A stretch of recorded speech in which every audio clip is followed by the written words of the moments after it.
Hi, I'm Father David, and let us continue our journey together as we come to know more and more this great friar, St. Anthony of Padua. Let's look at some facts about the death of St. Anthony. St. Anthony died on June 12th and was buried outside the basilica that was eventually to house his remains. In 1263, Anthony's body was exhumed to be reburied in the recently completed basilica. Again, on the evening of January 31st in 1981, the body of the saint was exposed to the faithful in what is called the Chapel of the Relics in the Basilica of St. Anthony. Thousands of people came to pay respects. His casket was reopened, and a great deal was discovered about him and his death due to the progress made in forensic medicine. The bones of the skeleton were in excellent condition, probably because of the many herbs and spices that were put into the casket with his body. A great deal of information about Anthony can be ascertained from examining his remains. He was probably about 5'7". The average height of people of his day was 5'4", so Anthony was taller than the average man of his time. He had kind of a narrow face and deep-set eyes, a very Mediterranean-looking man. He had long fingers, and he had enlarged knees and feet also, which would be from his walking and kneeling. He was bright and conscious when he died. Anthony died at about 40 years old, basically of fatigue and exhaustion and poor nutrition. This would be due to his constant traveling from town to town, preaching, and from his fasting and taking very little care from himself. A few days before he died, Anthony had left Padua. He had not been feeling well due to just a general fatigue.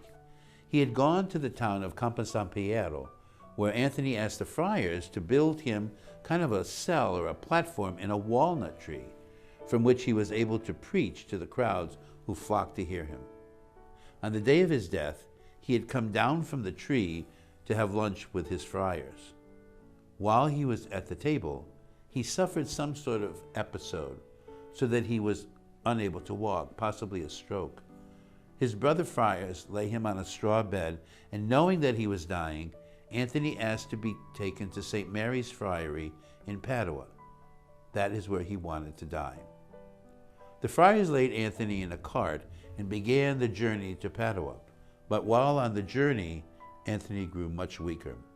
The friars who had come out to meet him noticed that the saint's worsening condition was getting even worse and begged him to stop at the friar's house in Arcella, which is right next to the monastery of the Poor Clares.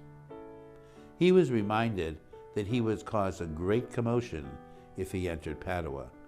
So Anthony agreed to stop at the town of Arcella, which was about 20 miles from Padua.